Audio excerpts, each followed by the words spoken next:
प्रदेश के रायबरेली जिले के लालगंज में आज सामाजिक न्याय के पुरोधा मंडल कमीशन के अध्यक्ष व बिहार के पूर्व मुख्यमंत्री बीपी मंडल की जयंती धूमधाम से मनाई गई। इस अवसर पर प्रोफेसर राजेश चंद्रा, शैलेंद्र यादव, बबलू लोधी ने अपने क्रांतिकारी विचार रखे। मुख्य अतिथि के तौर पर रायबरेली जिले के बार एसोसिएशन के पूर्व अध्यक्ष मौजूद रहे। साथ ही सामाजिक न्याय की विचारधारा वाले सैकड़ों लोग आज के कार्यक्रम का हिस्सा रहे। नमस्कार, मैं हूं अशोक कुमार। आप देख रहे हैं INF इंडियन न्यूज फ्रीक्वेंसी। आज बिहार के पूर्व मुख्यमंत्री व मंडल कमीशन के अध्यक्ष बीपी मंडल का जयंती है और लालगंज रायबरेली में आज इसको धूमधाम से मनाया जा रहा है। हमारे साथ इस वक्त बातचीत करने के लिए प्रोफेसर राजेश चंद्रा जी हैं।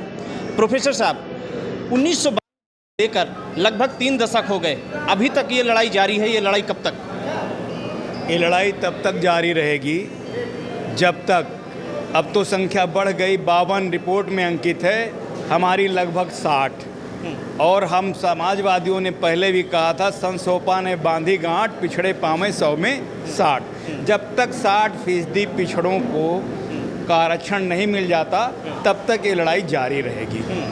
आज हम 103वीं जयंती, ये लगातार कार्यक्रम चल रहा है, इसलिए जारी रहेगी कि जब मंडल रिपोर्ट आई और मंडल जी आए तो पिछड़ों में एक चेतना जागी। 89 में सरकार बदली, इन तानाशाह कांग्रेस सरकार बदली और उसकी कह लीजिए औलाद जो उससे 10 गुना बड़ी इस देश के दलितों की, पिछड़ों की, नौजवानों की, छात्रों की दुश्मन है, उसको हटाने के लिए हथियार मान लीजिए या ये प्रेरणा मान लीजिए या विचार मान लीजिए, गांव-गांव जाना बहुत ज़रूरी है। जी, 52% की आप बात कर रहे हैं। जो 27% का आरक्षण लागू हुआ था मंडल कमीशन के हिसाब से, वही पूरा तरीके से नहीं मिल रहा है, तो आप बाकी की आप कैसे ये जीत हासिल कर पाएंगे?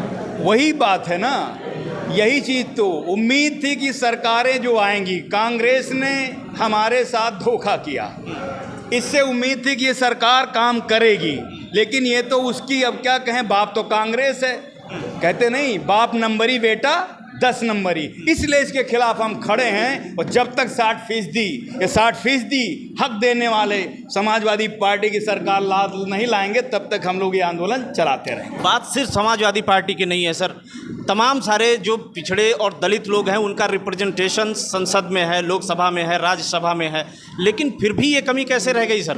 अभी हमारे आज के मुख्य अतिथि बार एसोसिएशन के पूर्व अध्यक्ष रहे रायबरेली के और आज कार्यक्रम के मुख्य वक्ता रहे, उन्होंने बताया इसके लिए हम जिम्मेदार हैं। जब तक हम झोला ढोना नहीं बंद करेंगे, आज ताजुब है, कहते हैं 176 OBC के लोग हैं सांसद, लेकिन वो सांसद बनने से क्या फ़ायदा?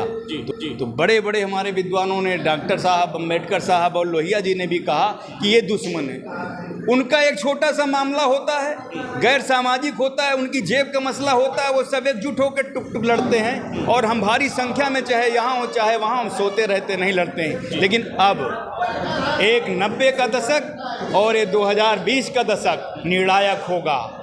अब जब तक पिछड़ों को, दलितों को उनका हक नहीं मिल जाएगा और संवैधानिक हक नहीं मिल जाएगा, तब तक वो चुप नहीं बैठेंगे। जो आरक्षण के विरोधी हैं वो संविधान के विरोधी हैं, वो देश के विरोधी सही माने में। ये हमें घर घर तक आवाज़ पहुंचानी है। इसी कड़ी में आज हम उन्हें नमन कर रहे हैं, प्रणाम कर रहे हैं और श्रद्धांजलि कर रहे हैं कि जब तक हम ये हक हासिल नहीं कर रहे थे तब तक बीपी मंडल साहब याद किए जाएंगे, याद करते रहेंगे। उसके बाद भी अम्बेडकर के बाद काबिलियत में दूसरे हमारे हिंदुस्तान की पर्सनालिटी हैं, इनको बारंबार प्रणाम है, नमन है। चलिए, बहुत बहुत धन्यवाद प्रोफेसर राजेश चंद्रा जी।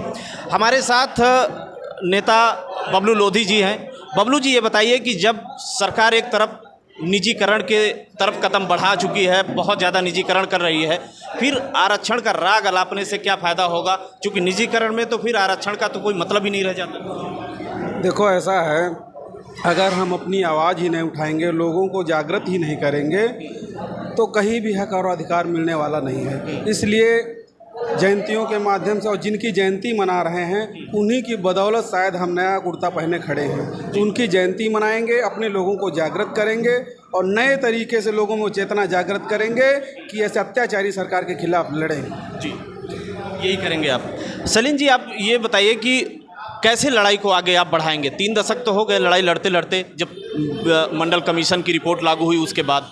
अभी तक हम लोग जागे नहीं थे, अब हम लोग जाग गए हैं। हम लोगों ने ठान लिया है, जैसे पिछड़ा वर्ग से हमारे बबलू भाई आगे आ रहे हैं, हम लोगों ने ठान लिया है कि सरेनी विधानसभा में अगर इस बार पिछड़ा वर्ग का विधायक नहीं बना तो कोई भी पार्टी यहाँ आगे राजनीति नहीं कर पाएगी। यानी हम लोगों के सिर्फ एक ही उद्देश्य है कि जो भी दलित पिछड़ा है उसको अब सत्ता में प्रतिनिधित्व मिलना चाहिए।